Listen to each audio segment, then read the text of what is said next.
Good day, everybody. Welcome to today's video. It's Jerry from BackCountry Ranch. In today's video, we're going to continue to work on the TJ, which is still a sad story state of affairs. In the previous video, we got the axle prepped. We put it in POR 15. Now we're ready to put the control arms in, the new springs, and I also talked about the issue that had to get extended bump stops because of that cross member. Is a good possibility that it may come up and smash into the oil pan and crank pulley of my LS Vortec motor, which would not be a good time out in the trails. That would mean it'd be game over and it'd have to be dragged out of the bush. So these are the control arms that I built.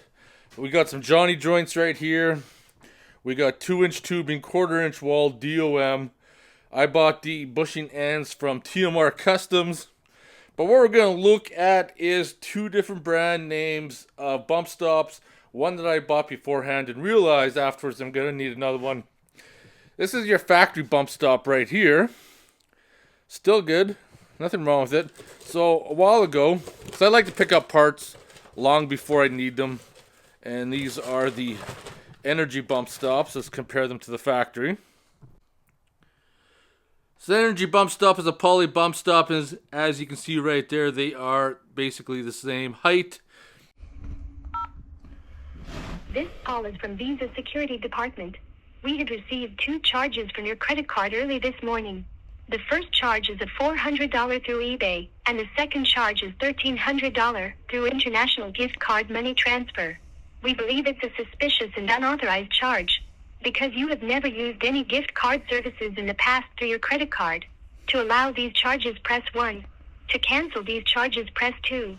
To list messages again, press 0. Hello. How are you? Yes, sir. Thanks for holding the line. This is John from the Visa Security Department. How are you doing today? All right, yourself? Yeah, fine, sir. So before I pull up your account details, could you please verify your name? John Smith. Thank you, sir. Now just confirm me the first 6 digits of your card number. I don't have my card on me, but you'll have that information there. And just like that, they give up because they know they're going to get scammed. Speaking of getting scammed, I just got scammed. I had to go on Amazon and file a return. Because what happened is, I always say I should look at my packages when I get them. Instead, I expect them to be good. But looks like someone had purchased this before and put this used one in there that they modified. There's the new good one, but I don't know if someone's trying to make some sort of sex toy out of this or what. So I got a return issued for Amazon. New ones will be here in a few days. But in the meantime, I got to start doing this. I got to start looking at every package I get because you just can't trust nobody. And purchased it off Amazon, and it was through a seller called Townsgate Market or something. But that is the difference between the stock bump stop and the extended one, which will help prevent that truss from coming up and hitting the oil pan. However, I gotta wait for the new ones to come in, but in the meantime, I can still get the control arm set up.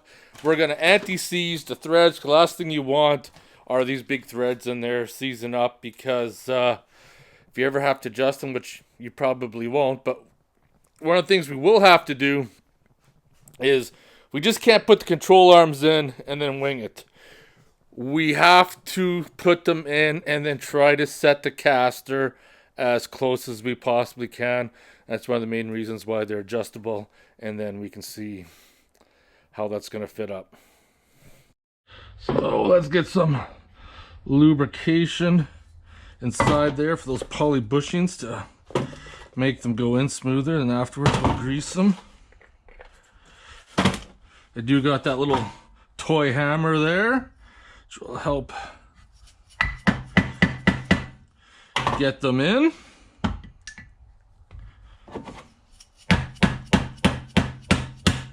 Yeah, buddy. Alright. Let's get some anti-seize on those threads. want the lubrication, and you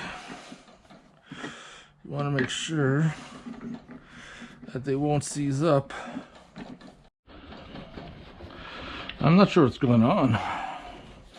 This one here's threading in super easy, but this one here, I don't know what the heck's going on. I gotta use a big bar in there. Sadness has struck once again, but I have prevailed and corrected. I don't know if I can get it to focus in there, but you can see where I grinded it out a little bit. Somehow the threads must have got damaged right there, so I had to grind a little notch out, and then the Johnny joint threads were a little screwed up from using the extension, trying to bust it free, which I shouldn't have. Being a millwright, I should have known better. But sometimes you get a hiccup, and sometimes you can push it through, and sometimes you get a shit show like I got now. This is where these little triangle files come in handy, because I was able to file the threads down that I could get it in, and then get it to start screwing in, because you can see right there that one's already put in, and now you can see right there I gotta get this one here threaded up too. That's not how I want to spend a few hours, but I got them both together. My biggest mistake is, and what I should have did in the first place, is welded them, threaded together. That way it helps with the distortion with welding. But remember that for next time. With the high cost of fuel, I don't really drive the Jeep anymore. I take the car pretty much everywhere I need to be. But I do drive the Jeep once a week just to keep it started, keep parts moving, and need to head down to Princess Auto to pick up some things.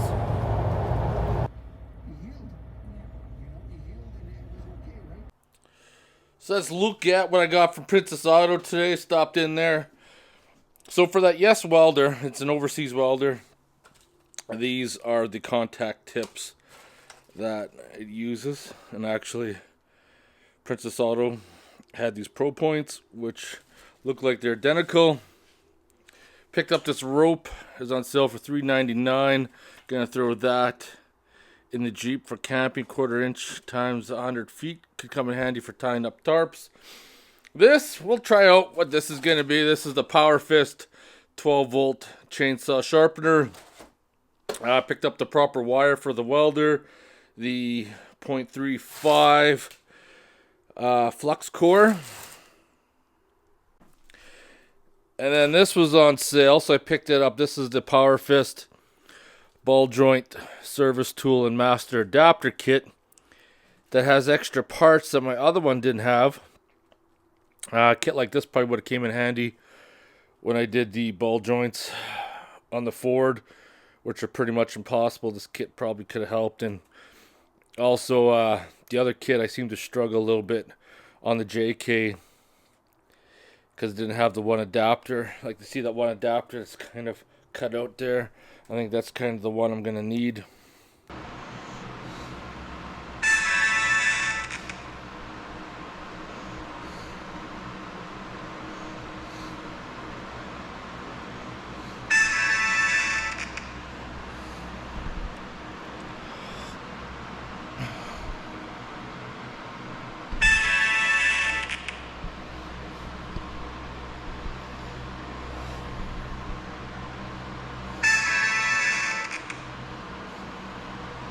Well, I didn't win the 70 million, so I guess I gotta finish the TJ. Keep on plugging away. So, good thing with Amazon, I was able to ship the old ones back, and I got the new ones. So we're gonna put those in there, and then we're going to check the bump stop. I got one of the bump stops in right now. Just looks a little bit on the crooked side. So what I did is I lubricated it with some assembly grease, and then You know, these poly bushings don't go in too good anyways, they're so hard. So if you're strong enough to push it in, more power to you, but I'm going to use a block of wood right there.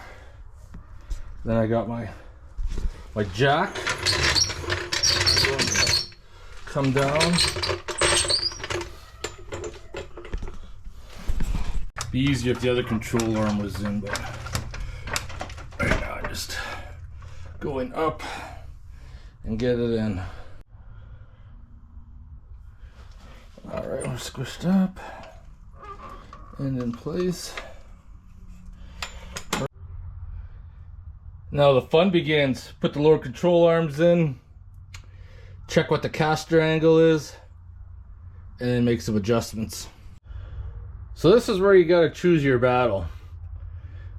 If you've never done control arms before, even with the springs out, they're usually not your friend. That being said, if you have a TJ, you know you got these caster parts here that you can adjust your caster with a special bolt. My TJ actually was not, did not have that. It just had these fat washers, so there was no adjustment on the caster. But putting the control arm in, it would be easier to put this bolt in last because then you can manipulate it. However, that being said, then you have the second evil of trying to get the caster or the washers inside that bracket, which is kind of a pain. So I'm going to put the washers in there, and then I'm going to snug it up a little bit and then fight with that backside using the jack. I already got the lower control arm in on the opposite side, so hopefully the struggle will not be real. Something else I want to do too is throw my aux locker cable underneath here, so it's between the Johnny joint in the frame. I used to run it down coming off the side, but this will give it more protection.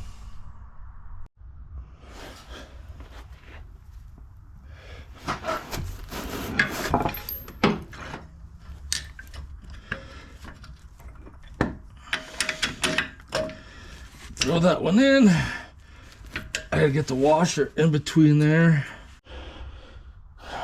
Sometimes you gotta get real, and sometimes you gotta be careful, because you may damage the threads as you come through. But that's why I said you gotta taper the end a little bit. Just jacked it up till it touched the bump stop. Looks good there. I'm gonna send her underneath the axle and lift her straight up as possible. So at full bump stop, I am touching the exhaust. I don't know if you can see the cross member, the oil pan clearance. It's pretty tight,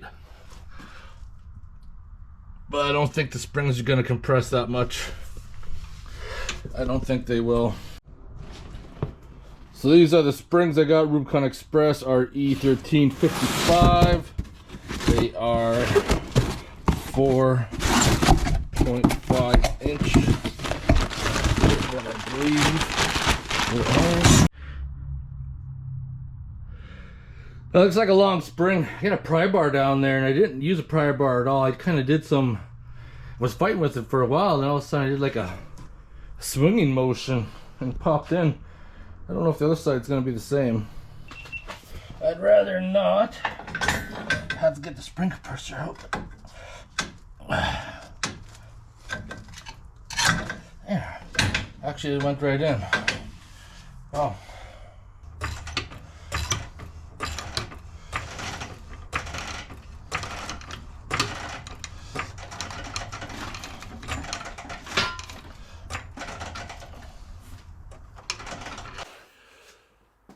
Well, hopefully changing the caster angle is not going to be too big of a deal. Hopefully not. It's kind of hard to get motivated right now. I'm on my short stretch of days off because, as you guys know, I got myself a union job. So for the most part, it's 5 12-hour shifts and I'm off for 5 days, but I'm working nights. And the problem with working nights is that those 5 days that I have off, they're really only like 4.5, because your first day off, basically spend half of it sleeping. So that part kind of sucks. However, there's a chance that I may be going to days in a couple months, because they're hiring 2 millwrights because one quit and they need an extra guy. So there's an opportunity, hopefully, for me to go on days, because there is only 2 millwrights on nights, and the one millwright on night doesn't want to go on days. He'd rather stay on nights. So there's a good opportunity there, and that would definitely increase my sleep schedule and give me more opportunity to do things. Instead of the first day off, I'm not spending half of it sleeping. I can be more productive. Yes. Okay, now I'm sitting at 9.41 caster, and I should be more at around the 6 mark. So probably gonna have to move a couple threads on the upper control arms.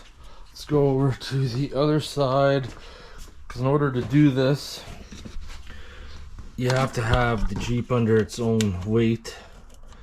Oops. Yeah, that one's a little more. Now to get rid of 4 degrees of caster, I got adjustables lower and upper. So you could either pull the bottom control arm in, which will go like that, or you can take the top one, push it out. I'm going to take the top, push it out, get it close to 6 degrees as I can. Probably move the bolt 2 complete revolutions, tighten her back up, have a look. So Auntie sees that, so that's 1, 2. I'm gonna have to drop the axle and hopefully I can get her bolt back in. So both jack stands have been lowered.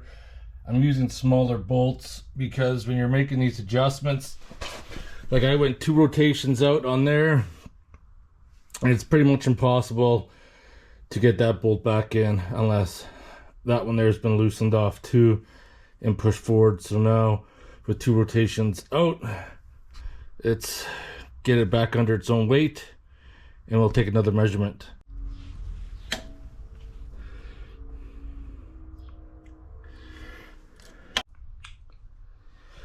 I'm a huge fan of owning a hydraulic ram for your garage for doing projects. This is a perfect example.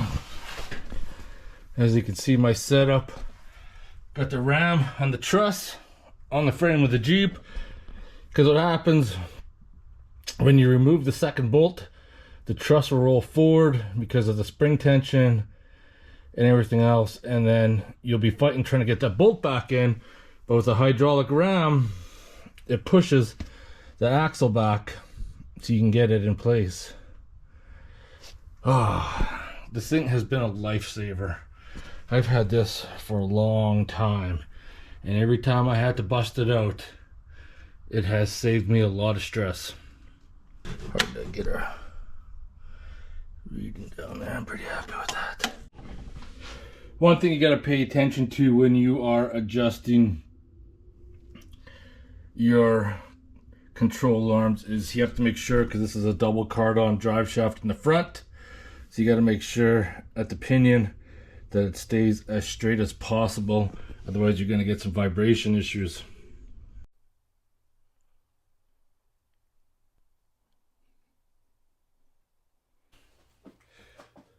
Alright everybody, it's motherfucking beer time. Today we got some Contour Cherry Ale by Fernie Brewing Company. Flavored beer. We'll see what it's going to taste like here.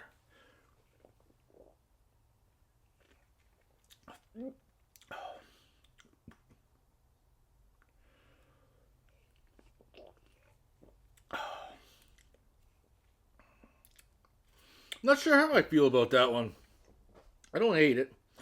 It's definitely a different taste for sure. However, have you ever done a project and then realize afterwards that you have major regrets, even though all the work you put into it?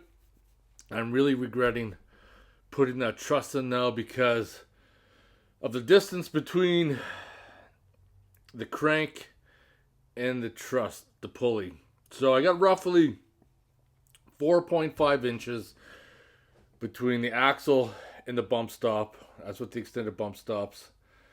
I got about 5 inches between the truss and the crank pulley. It's going to be damn close. I'm going to have to watch. But, however, if it does start becoming an issue, if I don't damage my crank and destroy the motor in the process, I could take the plasma cutter and where the dimpled holes are, cut them in half and lower the truss and re-weld it up. That's one possibility. However, I do only have like 3.5 inches between the drive shaft and the exhaust, and I've only hit that a few times at extreme bumps, so I might be okay. You never know, though. Anyways, I want to thank everybody for watching. Cheers, everybody. Motherfucking beer time. If you have any questions or comments, post them below. Otherwise, I'll see you guys in the next one.